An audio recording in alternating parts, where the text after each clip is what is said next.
বাংলা সাহিত্যের প্রাচীন যুগ। বাংলা সাহিত্যের প্রাচীন ও মধ্যযুগ থেকে 50তম BCS মোট 5 মার্কের কোশ্চেন আসবে। বাংলা সাহিত্যের প্রাচীন যুগ শুরু হয় 650 থেকে এবং শেষ হয় 1200 খ্রিস্টাব্দে।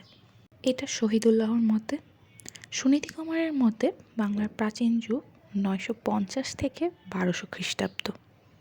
বাংলা সাহিত্যে মোট 3টি যুগ রয়েছে: প্রাচীন যুগ, মধ্যযুগ, আধুনিক যুগ। প্রাচীন যুগ 650 থেকে 1200 খ্রিস্টাব্দ পর্যন্ত, মধ্যযুগ 1201 থেকে 1800 খ্রিস্টাব্দ পর্যন্ত, আধুনিক যুগ 1801 থেকে বর্তমান। মধ্যযুগকে অনেকে অন্ধকার যুগ বা তুর্কি যুগ, চৈতন্য যুগও বলে থাকেন। মধ্যযুগ থেকে আধুনিক যুগে যে মাঝের সময়টা যুগ সন্ধিক্ষণ। যুগ সন্ধিক্ষণ হচ্ছে 1760 থেকে 1860 পর্যন্ত।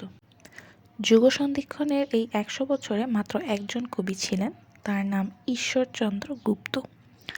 মধ্যযুগের সর্বশেষ কবি হলেন ভারতচন্দ্র রায়গুণাকর। চর্যাপদ হল প্রাচীন যুগের অন্যতম কবিতার বই। চর্যাপদ শহীদুল্লাহর মতে গৌড়-প্রাকৃত থেকে এসেছে।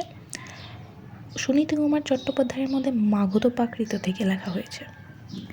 চর্যাপদ একটি গানের বই যেখানে মোট 51টি গান রয়েছে।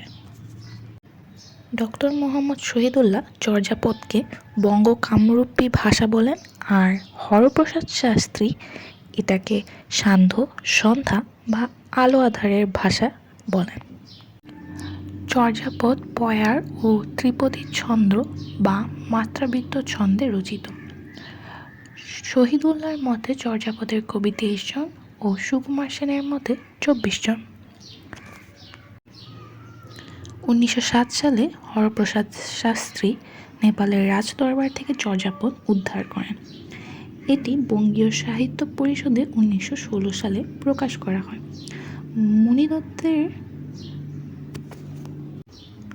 মুনিদত্ত চর্যাপদ সংস্কৃত ভাষায় রচনা করেন। কীর্তিচন্দ্র তিব্বতী অনুবাদ করেন এবং বইয়ের নাম দেন চর্যাগীতি কোষবৃত্তি।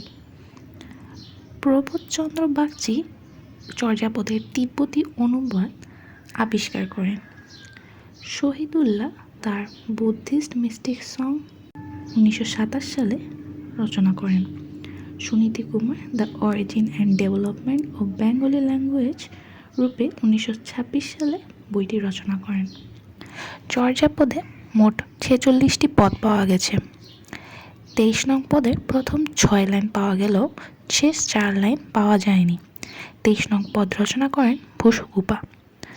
24, 25 ও 48 নং পদগুলো পাওয়া যায়নি। 24 নং পদ কানহোপা, 25 নং পদ তন্ত্রিপা এবং 48 নং পদ কুক্কুরিপা রচনা করেন। চর্যাপদে 50টি পদ হবার কথা হলেও তিব্বতী অনুবাদে 51টি পদ পাওয়া গেছে।